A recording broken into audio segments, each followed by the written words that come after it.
And I think the other thing that keeps me up at night is just really thinking about we have really changed a lot of our teaching on Sunday mornings because of culture.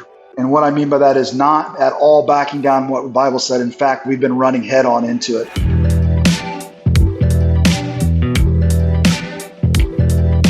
Hey there, friends and listeners. Welcome to the Intentional Churches podcast. And I'm really excited today. You're going to get to meet a new friend for many of you, Ben, who I'll have introduce and teach us how to say your last name here in a minute. And then, guys, if you've been listening or maybe you're brand new, this podcast is all about really pragmatic, from the trenches of ministry, learning what's happening now, what's working. And we'd love it if you just drop a comment or in the review, anything in your church that's really working, even if it's a new tool or something you're using that might help another church leader that's out there. So, Ben, did you just get back from vacation? I did, man. I got to spend 5 days in Mexico with my family, and it was 5 straight days of sleep in, eat a lot, be at the beach, eat again, go to bed, do it over again. It was a true relaxation. Good for you. Where did you guys go? So we were just north of Cancun is where we went to an all-inclusive there. I have 3 daughters, and so we got to take all of them there for 5 or 6 days. It was really good. Good for you, man. We did that several years ago, and my daughter, the seaweed, was the seaweed bad? Oh, yeah, Saragossa? it was bad. Smelled. Oh, it's awful. It's so funny, though. You got 20 yards out past it, then it was open. But, I have an 8-year-old daughter, and getting that deep in was a little harder. But you definitely fought that on the beach. Oh, man. Well, I'm glad you're back. Oh, can you introduce yourself? Yep. Tell us a little bit more about your family and how to pronounce your last name. Yeah, so my name is Ben Ellefritz. So it's even though it's spelled E-L-L-E, it's Ellefritz. And so I serve as the executive pastor at the Crossing Church. We are located in Quincy, Illinois. We have 12 locations spanning Illinois, Missouri, and Iowa. And kind of our niche as a church is we just really believe in the rural community. So you won't see any of our locations in towns over, our biggest one is 80,000 people, all the way down to a town of 125. And so we just really believe that we want to do big church in small dying communities and kind of bring back the lifeblood there. Besides being an executive pastor, I spent my previous life before I was a pastor as a principal. So I spent 12 years in public education as an administrator. And so that definitely prepared me as much as you possibly can to do ministry. And I have a wife of 21 years, Jessica. She runs VineCo. It's a counseling company that our church has started. And so she runs that as our counselor and is expanding that. And then I have 3 beautiful daughters, 16 Mia, 15 Kaya, and 8-year-old Harlow, that are definitely the legacy that I want to leave behind with them for sure. So that's good, man. Are any of them driving yet? Either the I have 15 or one 16? driver, the 16-year-old drives, and the 15-year-old drive in January. So one, I already had daughters, so you can pray. Now to have drivers and to have 2 16-year-olds on my car insurance, I'd appreciate it. Buckle up. That's all I'm going to tell you. Boy. I have 2 daughters. I have now will be a sophomore in college in North Carolina, and then a senior. And we are my daughter in North Carolina has already moved. It was cheaper for her to be insured in North Carolina than it was in Vegas. Wow, that's crazy. On our policy. That's how expensive it is. And we're just counting down until I guess it's year 3 of them driving with no accident that it finally comes back down. Okay. Well, that gives me a target on the wall to know when I can get back to affording life. So yeah, it's nutty, man. Okay. So first off, I got to ask about being a principal. Yeah. What in the world, man? How did you become a principal? And then what was that like? And then tell us. Okay. Yeah, go ahead. I was going to say, and then tell us how you got to church leadership from being a principal. Well, so kind of my story is I remember I didn't become a Christian until my junior year in high school. And I remember going to church camp, and I remember thinking I don't know completely after I accepted Christ, but I felt like God was saying, you were going to be a teacher, but maybe ministry. And I didn't know enough, nor to have the support system to kind of push forward with that. And so kind of continued on with the next group of people that have been real influential, which was coaches and teachers. And I thought, well, they were influential in my life. I'd like to do that for somebody else. And so I went to school. And then probably just a few years into being a teacher, I realized if you really want to have an impact on education and the system as a whole, you can impact your classroom. But if you want to impact the mission and the organization, you had to be in administration. And so after just 3 years of teaching school, I went back to school during those 3 years and finished my master's degree. And then I got hired to be a principal right away, and had no idea what I was doing. Fought my age the entire time. I think I was 26 years old when I had my first principalship, but Wow. then I look back and what it did in preparing me to be able to do the executive pastor role now, what it did in preparation just to minister to people. I always worked in low income schools, and so it really helped with just being able to develop that skill set of you got to be gritty, you can't be a quitter, you got to be able to fight like crazy because it's going to be an uphill battle in some of those things. And I was actually part of where I was a principal.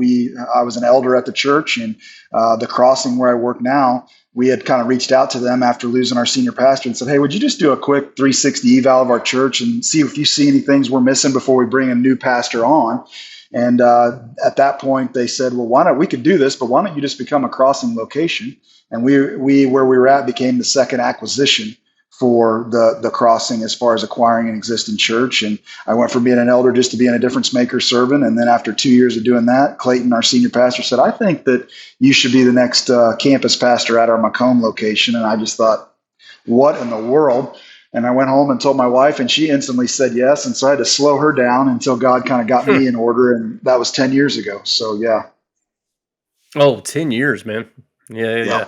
yeah. So I'm just curious, man. I got all kinds of questions because I don't know how much you've heard us talking about. Bart and I have been talking about spiritual awakening in America and then revival since 21, 22. Yep. And I think it was just we were so close with so many teams. We were seeing, even before numbers were growing, that new people, new believers were showing up across the country in all kinds of environments. And so now it's kind of out there. Everybody's starting to use that word revival. But, one of the things we're really honing in on in this season of intentional churches is what we've come to understand. We believe the greatest headwind any church leader fights is actually misalignment. That everybody on your staff in your church has a little different idea of what church should be. It's usually not based in scripture. It's based on personal preferences and desires, right? So I can't imagine with 12 campuses and use the word acquisition, like how in the world, give a little more context of the strategy that got you there. And then I really want to dive off into this alignment conversation with you. So it kind of started with our founding senior pastor, Jerry Harris, who just had a real heartbeat because of where he had pastored at his whole life of, you see these churches that there were more dying churches than anything else in these small towns. And the church was kind of the last hope to change generations. And so he kind of had this vision of saying, like, we can do a lot of incredible church things by going into these towns and buying a building who used to be the beacon of the light in that community where everybody went, and literally making that a church to where now it becomes what it used to be. And so part of our model in doing that is we have realized that people, if what you do is quality work as far as the pastoring side, they don't care if it's an old grocery store or a pellet mill or an old school. And so we have all those things that we've turned into churches in these towns and watched towns come alive again where they used to have life, and now they have life again inside of the church. And you say the alignment thing, it is something that we battle every single day, because when you have we have a church of 125 and we have a church, one of our locations, over 3,000. And so finding alignment that works in both of those worlds is always a challenge. And then when it comes to launching campuses, we actually just went through a whole nother realignment. We launched our 12th campus on Christmas Eve, and we did that completely different than we had done the previous ones. We find that for us, obviously going from 1 to 2 was a big change. 2 to 5 was a big change. 5 to 7, 7 to 9, and now 9. We did 10 and 11 the same, and then 12 was a completely different launch model in doing that. And so for us, the alignment piece, we do everything we can throughout the year to keep people aligned when we're together, and then we try to do systems within specific ministry types to stay aligned. But constant communication, constant uphill to just make that happen because we're moving so fast and so many different dynamics at every location.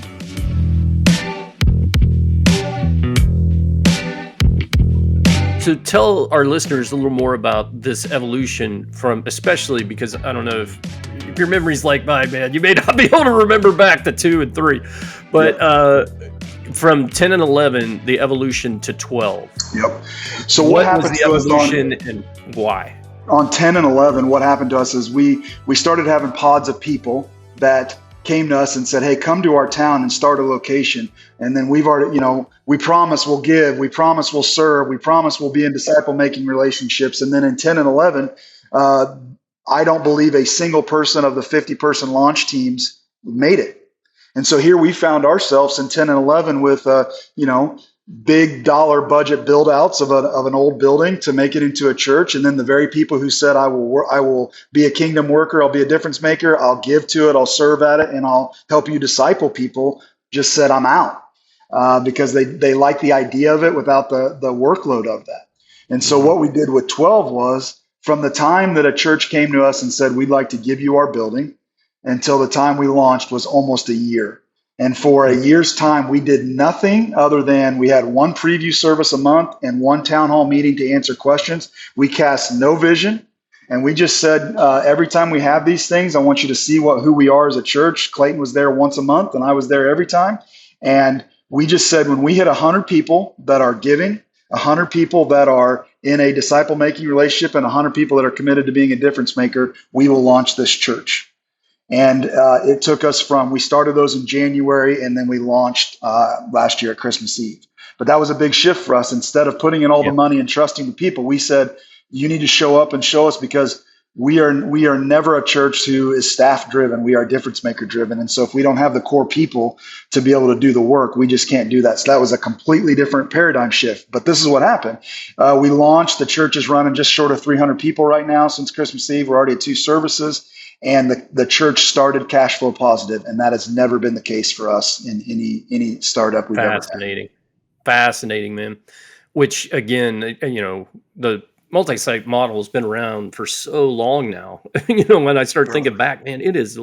But still, I see 100 different ways you're launched. And most of the time, what you talk about is what happens when it's an acquisition or merger. Is this really people were looking for an out?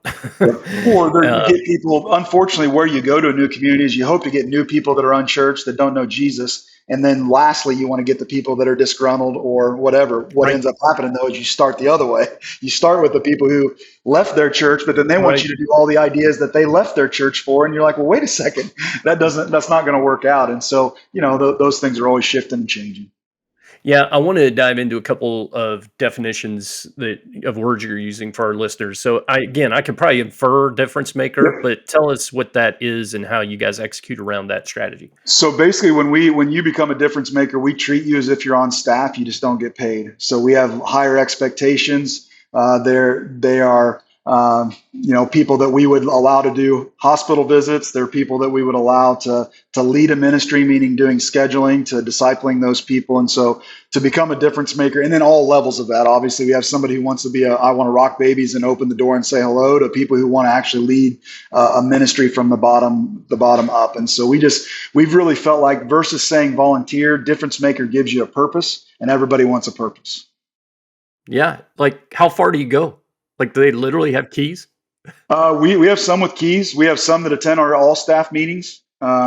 We say that if you are that, you are more than welcome to be anything that a staff member can be involved in, unless it has something to do with staffing compensation or something like that. That would be strictly a staff or eldership thing. So. And how long have you been running like that? Probably since about 2015 or 16. That's kind of when we made that shift to what we called them and what the expectation was. So. And what brought about the shift?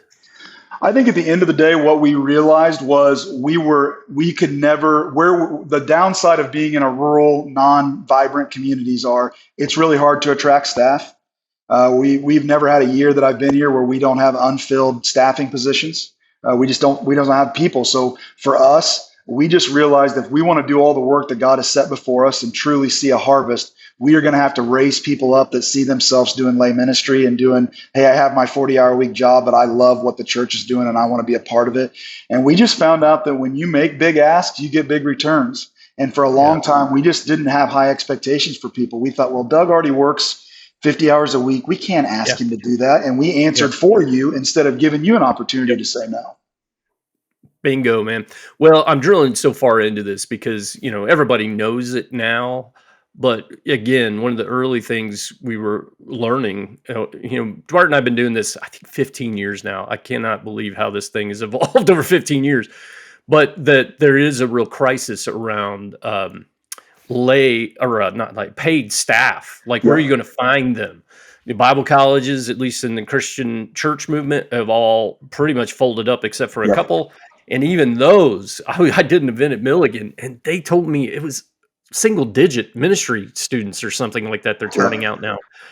Nutty to me. So, yeah, that's why I wanted to deep dive into this, because what I'm hearing you say, Ben, you guys have created a culture that is developmental in nature. Yep. And that is awesome. And we see it as the way of the future. Where are your future staff coming from? Where are the church planners coming from? They're coming, we would argue, all the way back to people's ones in their life. Those who don't know Jesus, those are it in your local communities. All right, man, another loaded word you dropped on us. And we have a commonality, I believe, in friendship with Drew Moore. Yep. Talk to me about the word disciple making. What does that mean? Well, I would say in the last 12 months, it has changed for us. So what we had to realize was I would put our baptism numbers as a church against anybody in the country. We're baptizing 700 to 1,000 people every single year. And the problem, though, is we were creating a lot of foster children. We were doing a great job of getting them to the baptistry and a really poor job of helping them to be able to know what it actually means to be a disciple and be a disciple maker and live out the Great Commission after that. And so rewind 2 or 3 years ago, we started the journey with Drew Moore and kind of said, hey, we've identified a problem and we have no idea how to stop it. We just know that we've hired people to do it. It doesn't work. We've tried programmatic things. It doesn't work. And so what we need to do is figure out who we are and then make it not what we do, just who we are. And so then in this last year, we really rolled out our whole thing of just going back to the alignment piece of from the time somebody raises their hand and wants to be identified at your church, what's your strategy for getting them engaged? Because as we know with COVID, baptism numbers and attendance numbers and giving numbers, they're all really good. But what really matters is that engagement number. Is how many people are actually engaging in what you're doing. And that is where that started for us of saying, okay, I raise my hand. How do I then get them to take the next step and the next step and the next step? And for us, the discipleship model has really been built around, we want people to get into a discovery Bible study as quickly as possible. And then we want to see how many second and third generation leaders we can create from those things. And then in a robust follow-up system from, hey, I'm a new guest to, hey, I'm ready to lead new guests. And so we've really went on a soul-searching journey that we are about 8 months to a year into really kind of figuring out this is who we are and this is who we're becoming.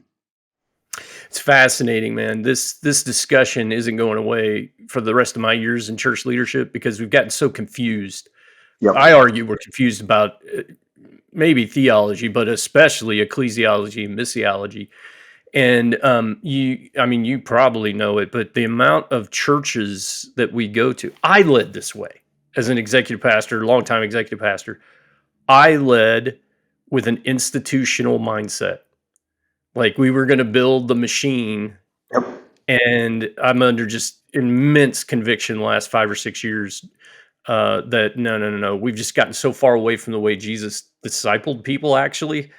And the requirements that we place on them, man. It's so I would say to our listeners, we have a lot of churches in the IC network of churches now who are experimenting within the engagement pathway, doing what Ben's talking about, that from the very get-go, we're getting people to have meals with sinners and tax collectors.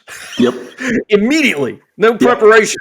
Absolutely. You know, Yep. just get them there. So, okay. So, man, I want to come back to the growth and this topic of alignment. So, tell our listeners some things that you do internally to try to bring alignment. Really around this topic we just covered around disciple making. We say often personal ownership of the Great Commission by every believer in our church. Yep. So, like, what are things you're doing to get that kind of alignment, especially as you're growing at this rate? Well, the first thing that, and I don't know if this is a crossing thing or this is just if you're, you're in high level leadership, but competition is an unbelievable driver of all those things. So the first thing we did was we created all of our scoreboards that all of our staff see frequently. So they know how they're doing, how their campus is doing, how their people are doing, how many Discovery Bible studies were led this week, how many new leaders were created, how many new groups you have to start to hit a goal. We have a goal that we want to have 10,000 Discovery Bible studies by January 1st this next coming year. And so we created all of our scoreboards to let people know at all times where they're at.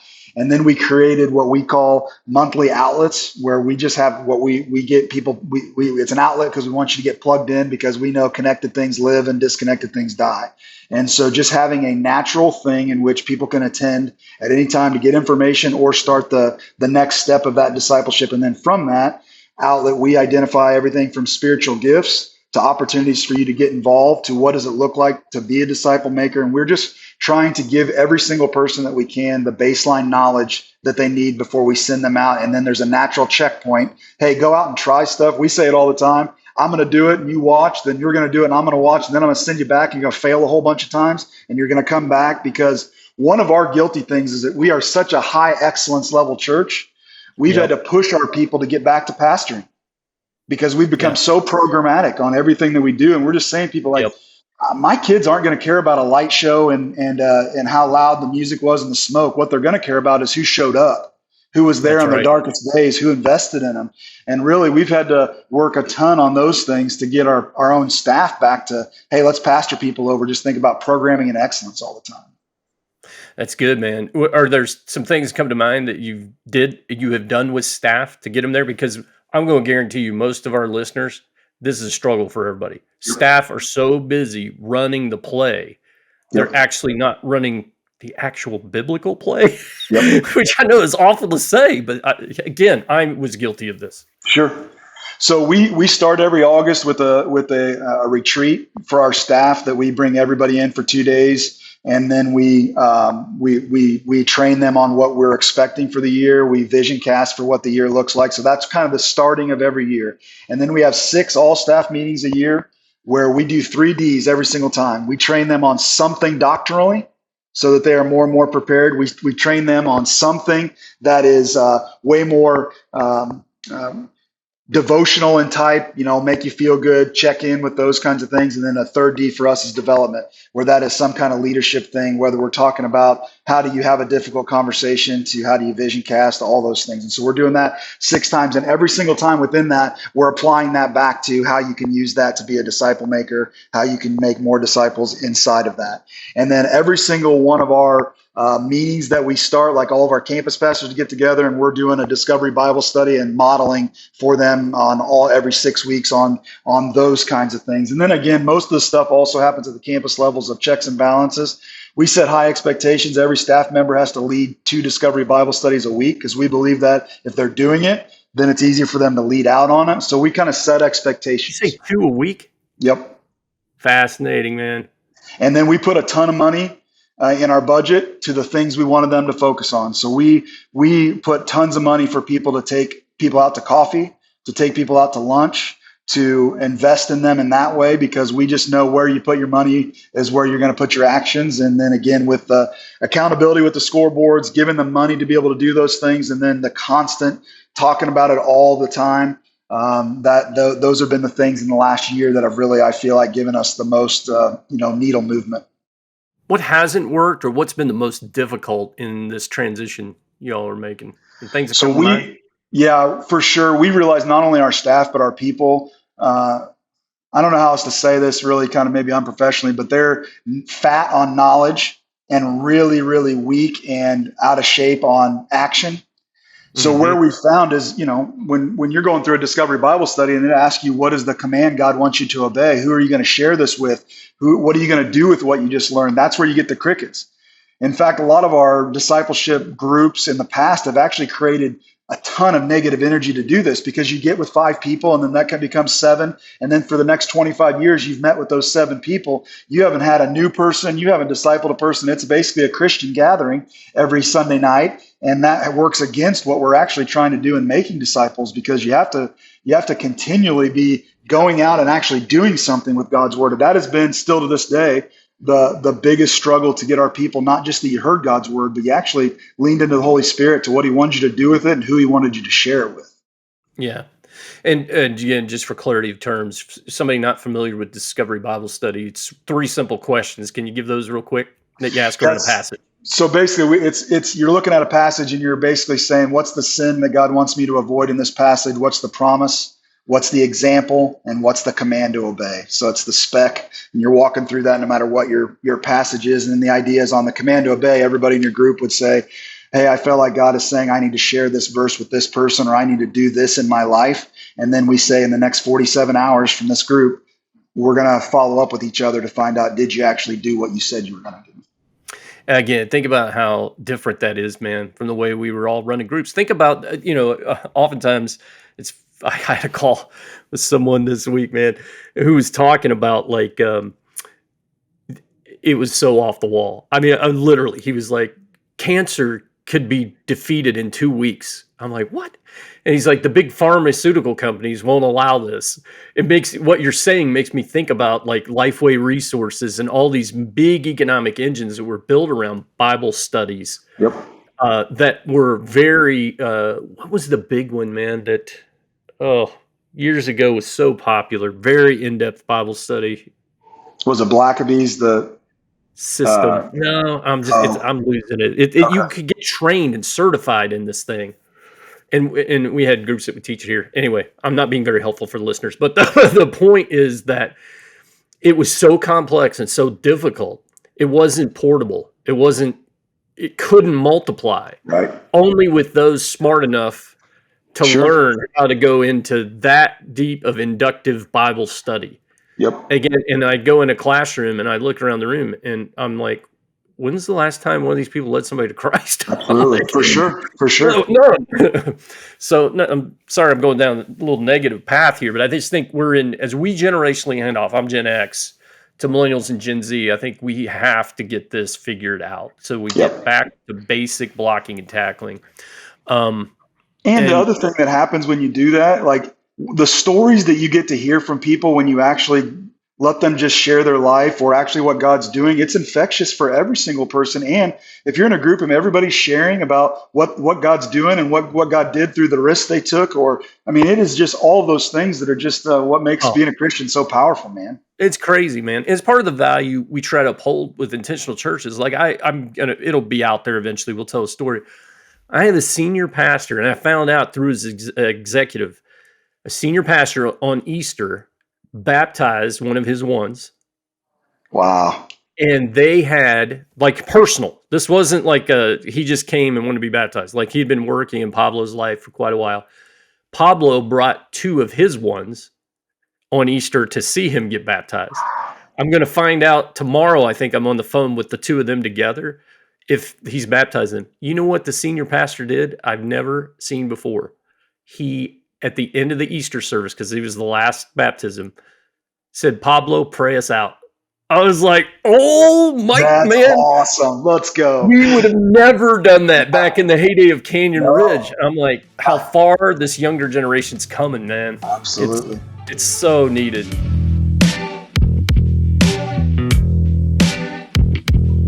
Hey, let's talk for just a minute about leadership development. Tell our listeners kind of how are you producing leaders? I think I kind of have it now, but explain how you think about leadership development. We have just accepted the fact that we will have to raise our own leaders up most of the time. Very rarely. Now, I say that it's happened twice in the last year, which is the first 2 times I think ever where somebody who has a Bible college degree, success in ministry, actually comes and wants to work with us. the majority of the time we're raising young talent up. We're identifying talent in the secular world that also has shown fruit for the church and doing that. So basically there's two ways we do that. The first one is we do what we call a drive-by internship every summer, and we pay people $100 a week to come and just learn ministry.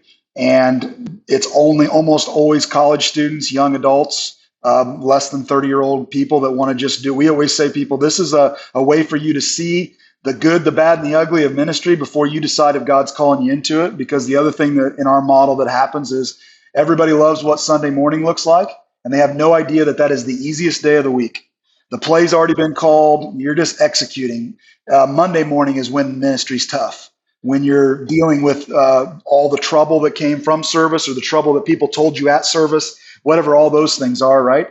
And so we wanted people to see the full shot of ministry before they really could truly decide if God's calling them to that or not. And so the biggest thing that we've done, we usually have double digit 10 to 20 interns that are here just simply saying, I feel like God may be doing this, but I need to see it first. I need to experience it. I need to live it. They pick a track and we invest them in that regard all summer. Most of the time we're hiring 2 to 4 of those people every single summer as far as that goes. Then the second thing is more of our difference maker culture.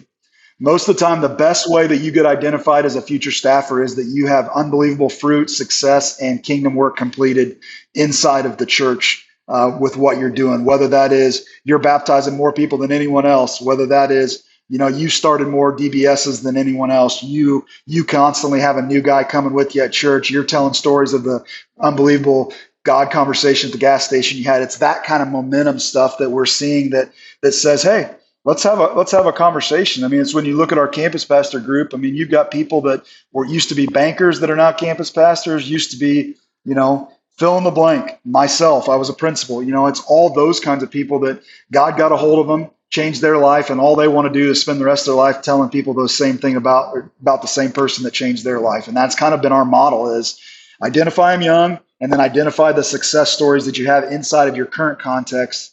Because for us, if you're already living in one of our towns and you're doing great ministry work, the biggest hurdle we've already done, which is you're not surprised by our towns and that only one of our 12 locations has a Target. That doesn't shock you because you already live there. So that all those uphill battles are kind of taken by just doing it that way. Man, you're just giving so much practical wisdom and thought for our listeners, man. I really appreciate your time, Ben. It's been great. Can you tell us, maybe you just have so many kind of mic drop strategy things that are working. What's keeping you up at night, or what feels like it's not working right now, or is frustrating you? Yeah, so there's two things that instantly come to mind. We are really losing and struggling in the high school ministry ages. We have yet to find a structure that is. We have unbelievable camp numbers in the summer. We have unbelievable numbers that as far as the front door opportunities. We have yet to find a strategy that is helping us. We're going to try a brand new strategy that we just launched in August to try to get more kids in disciple-making relationships. So that is one area that we have not succeeded in, that we are figuring out day by day. We are investing a ton of effort in trying to figure that piece out. So that's definitely one. And for me, I think it comes to my mind, one, because it's a hole in our church, but I also have 2 daughters. Yeah. And I just know this, like, if their future spouse, their future development as a Christian is only by my wife and I, we're in trouble. Because we struggle already to get them to put their phones down and have a conversation, let alone, truly have the depth there. And so we need the church more than ever when it comes to those things. I think the other thing for us is, I think we'll always have staffing issues that we're never going to be in a stage where we're just like, oh, let's take the foot off the gas on developing the next leader, because we're just never going to be in that scene. And I think the other thing that keeps me up at night is just really thinking about, we have really changed a lot of our teaching on Sunday mornings because of culture. And what I mean by that is not at all backing down what the Bible said. In fact, we've been running head on into it. We have made way more decisions on what we teach and what we are preaching on than that most churches would probably say is a death strategy. We did a several-week one on sexuality.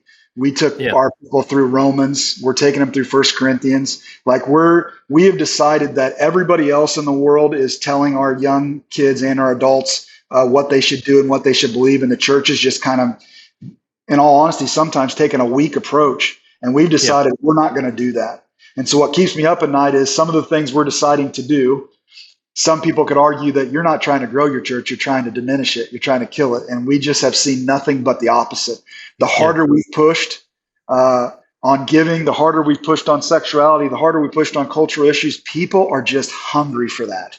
And we are going to continue to do that. We probably started that about 2.5, 3 years ago of just saying, we are no longer going to worry about being politically correct and those things. We are going to teach the word of God without apology. And we just have seen our people absolutely respond.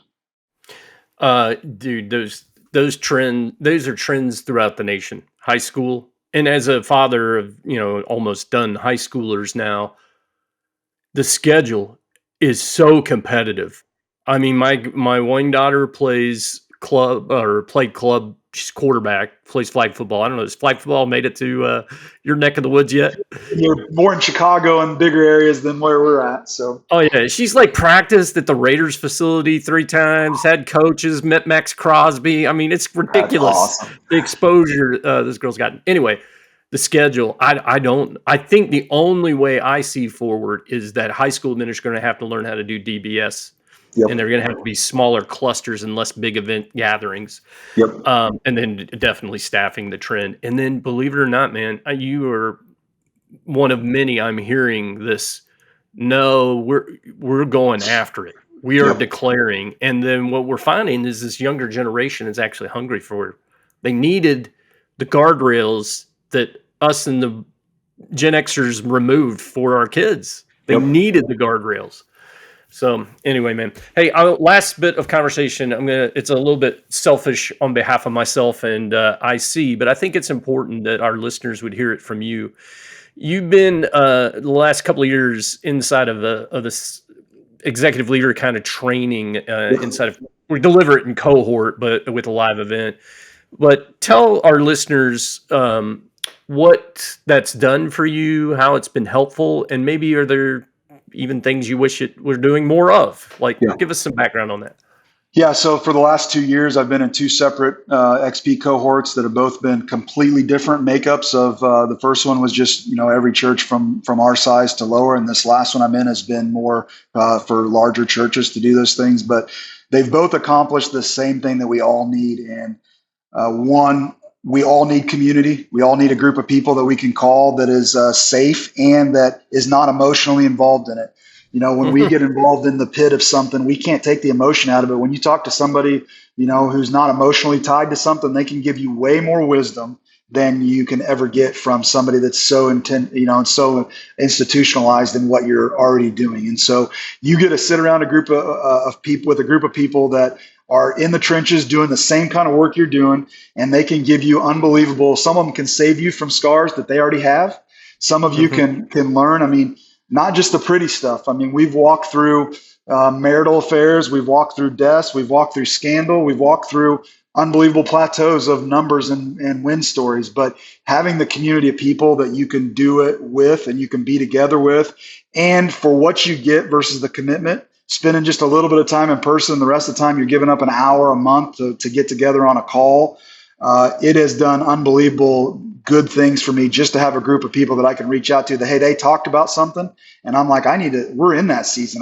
They're ahead of us. Let's get together and talk about that.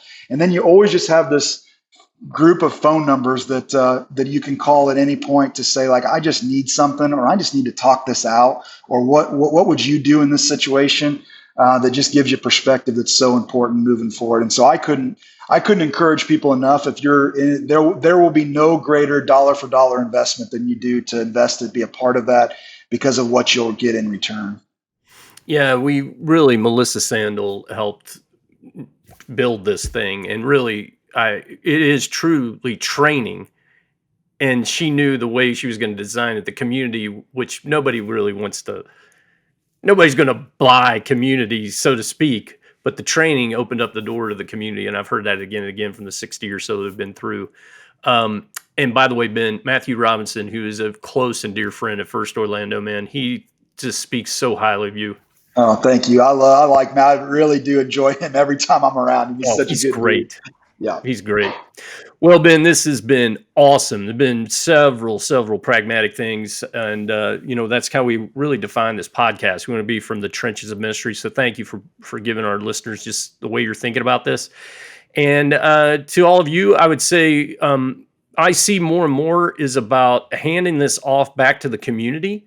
So anything you can leave us in the comments or reviews about stuff you'd like to hear more of, guests you'd like to hear on here, is only going to help, because we listen and respond to all that, because we feel like we're stewarding this massive community of church leaders who are committed to truly owning the Great Commission personally. Thank you all for listening, and have a great week.